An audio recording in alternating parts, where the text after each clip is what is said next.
देखिए, संसद में महिला आरक्षण बिल को पेश किया गया और इसमें पिछड़े वर्ग की महिलाओं को उसमें वंचित किया गया।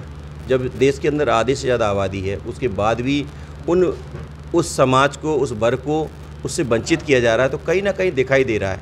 जब इस देश के अंदर पहले भी 2010 में भी इस एक्ट में मनमोहन सरकार में आया और उसमें भी शरद यादव जी ने भी संसद के खुले सत्र में बोला था कि जिस प्रकार से आप पहले भी जब भी पिछड़े वर्ग की बात आती पहले भी बोले थे, शरद यादव जी ने बोला जिस प्रकार से आप कलावती को रिजर्वेशन देना चाहते हैं उसी प्रकार से कंडावती को भी देना आवश्यक है, क्योंकि ये समाज के, इस देश के मूल लोग हैं। तो इस प्रकार से अगर उनसे वंचित किया जाता है तो निश्चित ही ये दिखता है कि सरकार पिछड़ा वर्ग विरोधी है। और हम लोगों ने एक खुला पत्र प्रधानमंत्री जी को भी दिया हुआ है और हमने ये बोला है कि इस समाज को, ओबीसी वर्ग को इस महिला बिल में वंचित नहीं किया जाए।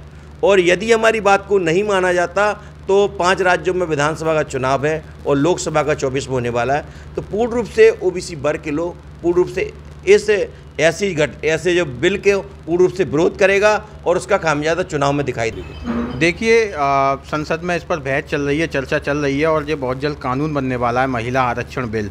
इसको लेकर हमने कुछ सुझाव खुले पत्र के माध्यम से माननीय प्रधानमंत्री को भेजे हैं और हमने कहा है कि इसे लोकसभा और विधानसभा तक सीमित न रखा जाए, इसे राज्यसभा में और जिन राज्यों में विधान परिषद है वहाँ भी किया जाए, न्यायपालिका में किया जाए, कार्यपालिका में किया जाए, तमाम संसाधनों में महिलाओं की भागीदारी सुनिश्चित की जाए। और 50% देश की आबादी महिलाओं की है तो 33% आरक्षण को पूरा 50% आरक्षण उनको प्रतिनिधित्व के तौर पर दिया जाए। और हमारा मानना यह है कि इस देश की महिलाओं की 50% आबादी, जो कुल महिलाओं की आबादी है उसमें से 50% आबादी ओबीसी वर्ग की है, तो उन ओबीसी वर्ग की महिलाओं के लिए आरक्षण का कोई प्रावधान नहीं है। उनको ओबीसी वर्ग की महिलाओं को आरक्षण के माध्यम से प्रतिनिधित्व देने का काम जो सरकार को करना चाहिए, जो हमने खुले पत्र में लिखा है। अन्यथा की स्थिति में अगर सरकार ये नहीं मानती है तो हम सरकार को घेरने का काम करेंगे। पिछले कई बार हम मध्य प्रदेश के विधानसभा मुख्यमंत्री को घेर चुके हैं, इस बार हम दिल्ली घेरने का काम करेंगे। और हमारा मानना है कि अगर सरकार नहीं मानेगी तो हम इस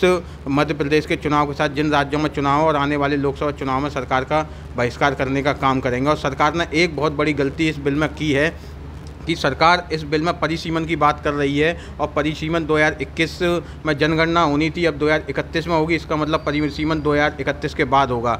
आप इस बात को समझिए, जब अगला चुनाव होगा 2-3 साल बाद तो 2035 के बाद ये आरक्षण लागू हो पाएगा। 2023 में बनने के बाद मतलब 12 सालों बाद, 13 सालों बाद लागू होगा। तो सरकार का ये फैसला कहीं जुमला साबित ना हो जाए, इसलिए सरकार को इस बात पर भी ध्यान रखना चाहिए और प्रत्येक महिला के हक और अधिकार इस बिल के माध्यम से सुनिश्चित करना चाहिए।